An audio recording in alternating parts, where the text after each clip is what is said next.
Teška utakmica, pamtit ćemo prvih 20 minuta drugog poluvremena kada je hrvatska reprezentacija ukazala na te slabosti španjolske obrane, pogotka ipak nije bilo, barem ne onog priznatog.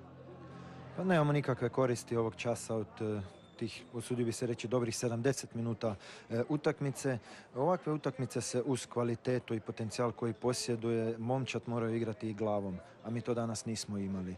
Mislim da smo u tom segmentu zakazali, no ne treba smetnuti s uma da smo igrali protiv jedne od ponajboljih evropskih reprezentacija, reprezentacija koja 4 godine priprema ovo natjecanje za Europsko prvenstvo, Olimpijske igre i koja nije u nijednom segmentu prepustila ništa slučaju.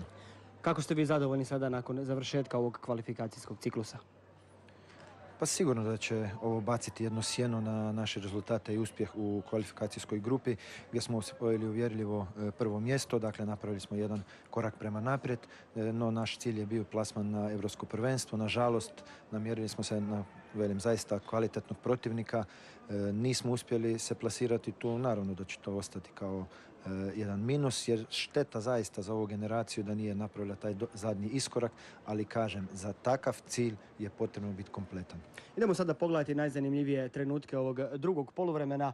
Spominjali smo, znači, to otvaranje nastavka zaista je počelo vrlo dobro. Španjolska obrana je u nekoliko navrata bila zrela za pogodak. Ovo je udarac Ademija, imao je nekoliko rješenja, bila je to 51. minuta. Sada dolazimo do jednog od važnijih, ako ne i najvažnijeg trenutka utakmice, 56. poništen pogodak Mirka Oremuša.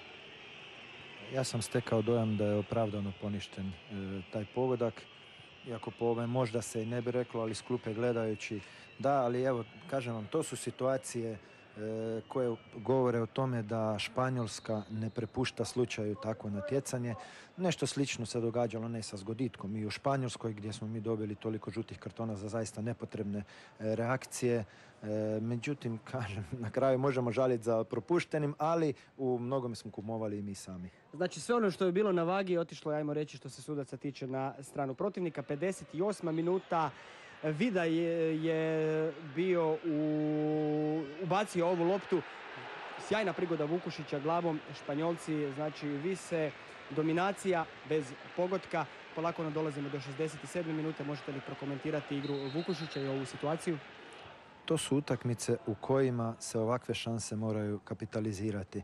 Mi smo i prije utakmice govorili da nećemo imati protiv Španjolske 5-6 zicara, imat ćemo možda 1-2, ne iskoristimo li ga, teško možemo dobiti utakmice. Upravo su to situacije koje moramo mi kvalitetnije rješavati. I onda dolazi kazna 67. Alvaro Dominguez, je li bio prekršaj nad Kelavom? Gledajte, obzirom da je riječ o domaćinu, vjerojatno velika većina da je normalna situacija sudaca bi sudila ovdje prekršaj.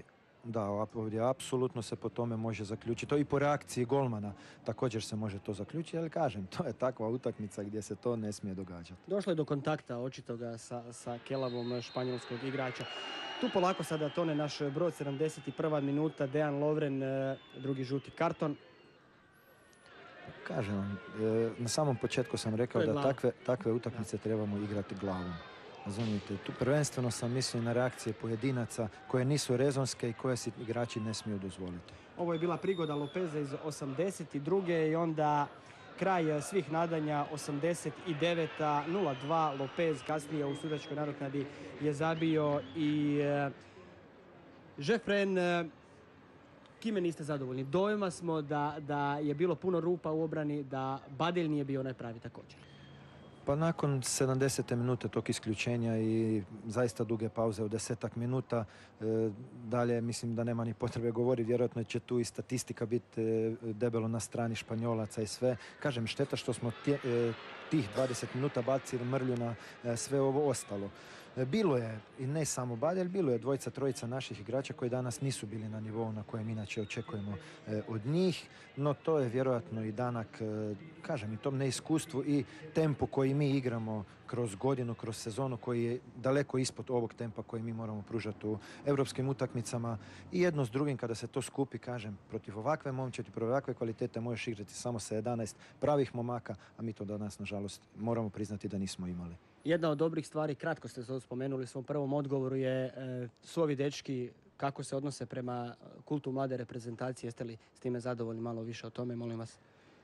Pa mi moramo biti jako zadovoljni sa tim segmentom, obzirom da, kažem, natjecanje kroz ove 2 godine što nas je pratila ova kvalifikacijska grupa je zaista bilo, usudio bi se reći, besprekorno osim starta. Start je bio loš, poraz protiv Cipra, međutim sve ostalo je bilo na zavidnoj visini od ponašanja, od prezentacije na terenu, od rezultata koje smo postizali, od pobjeda koje smo nizali u gostima, da bi uopće došli u situaciju u kojoj smo danas bili. Dakle, to je sve za svaku pohvalu. Međutim, utvaramo li se da smo kompletni, da smo pravi, da smo zaista kvalitetni, onda i ovakve utakmice, ne da moramo rješavati u svoju korist, jer je protivnik zaista respektabilan bio danas, ali moramo pokazati da smo napravili sve što je u našoj moći da dobijemo utakmicu. Jesmo li je dobili o tom potom, ali smo učinili sve i onda zamjerki nema. Ovako, nažalost, smo dojma da nismo sve što mi možemo napraviti danas, iako po meni je bilo ovo možda naših i najkvalitetnijih 70 minuta. Dobro, što dalje? Rad i samo rad uz jedan, nadam se, dobar tretman u Hrvatskom nogometnom savezu. Pa gledajte, rad u reprezentaciji ne može davati neke rezultate na pojedinačnom polju. Mislim da tu prvenstveno trebamo pojačati, poboljšati i kvantitetu i kvalitetu rada u klubovima. Neka niko ne zamjeri, neka se niko ne osjeća prozvanim. Međutim, evo, ovo su dokazi. Dokazi su također i nastupi naših klubova u Europi. Evo, srećom i Dinamo i Hajduk imaju prilike ove godine igrati te utakmice. Dakle, protiv, usudio bi se reći, ne baš elitnih protivnika, mi imamo velikih problema, a to je dokaz da moramo još puno učiti i puno raditi.